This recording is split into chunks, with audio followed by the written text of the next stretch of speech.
British প্রধানমন্ত্রী Keir Starmer welfare reform নিয়ে labour পার্টির এমপিদের বিদ্রোহকে আমলে নিচ্ছেন না। স্টারমার এবং তার মন্ত্রিসভা দৃঢ়ভাবে বিশ্বাস করেন এই বিলটি তারা পাশ করবেনি। যদিও লেবার পার্টির অনেক এমপি এবং দলীয় কর্মীরা এই বিলের মানবিক প্রভাব নিয়ে চরমভাবে উদ্বিগ্ন। এমন প্রেক্ষাপটে লেবার কর্মীদের একটি চিঠি দিয়েছেন প্রধানমন্ত্রী স্যার কিয়ার স্টারমার। এতে তিনি বলছেন, আগামী সপ্তাহে 1 বছর পূর্ণ হবে লেবার সরকারের, যা ঘটেছিল টরিদের 14 বছরের বিশৃঙ্খল এবং পতনের পর। প্রধানমন্ত্রী বলেন, আপনার মতো মানুষদের কারণেই আমরা সংখ্যাগরিষ্ঠতা পেয়েছি এবং আমাদের দেশ পরিবর্তনের জন্য জনগণের সমর্থন লাভ করেছি। আপনার মতো আমিও লেবার পার্টিতে যোগ দিয়েছি, কারণ আমি বিশ্বাস করি যত্ন, সহানুভূতি এবং সামাজিক ন্যায় বিচারে। বিরোধী দলে থাকা অবস্থায় আমরা দেখেছি কিভাবে টরি সরকার রাষ্ট্রের ভিত নষ্ট করে দিয়েছিল, একটি কল্যাণ রাষ্ট্র যা আমাদের দলই গড়েছিল। তখন আমরা বলেছিলাম আমরা এটি মেরামত করব এবং সেটাই এখন করছি। স্যার কিয়ার স্টারমার বলছেন, আমাদের কল্যাণ রাষ্ট্র যখন তার সেরা অবস্থানে থাকে তখন এটি সেই কাজটাই করে যা আমরা সবচেয়ে বেশি মূল্য দিই। এটি তাদের রক্ষা করে যাদের এটি দরকার। কিন্তু যখন এটি টরিদের পরিবর্তনের কারণে খারাপ অবস্থায় চলে যায় তখন এটি মানুষকে একটি ফাঁদের মধ্যে ফেলে দেয় এবং তাদের প্রাপ্য মর্যাদা এবং নিরাপত্তা থেকে বঞ্চিত করে।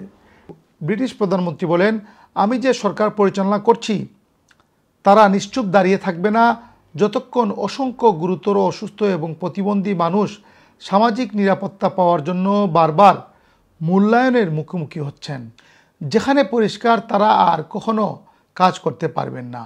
আমরা সেই নিষ্ঠুর পুনর্মূল্যায়নের প্রক্রিয়াকে বন্ধ করব।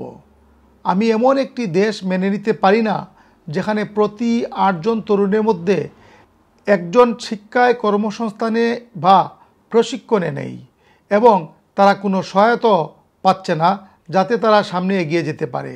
প্রধানমন্ত্রী বলেন, আমি স্পষ্ট করে বলতে চাই, যদি আমরা সামাজিক নিরাপত্তা ব্যবস্থা সংস্কার না করি তাহলে আমরা তাদের ব্যর্থ করব যাদের এটি সবচেয়ে বেশি প্রয়োজন, এবং আমরা আমাদের রাজনৈতিক প্রতিপক্ষদের সুযোগ করে দেব যারা এটি পুরোপুরি শেষ করে দিতে চায়।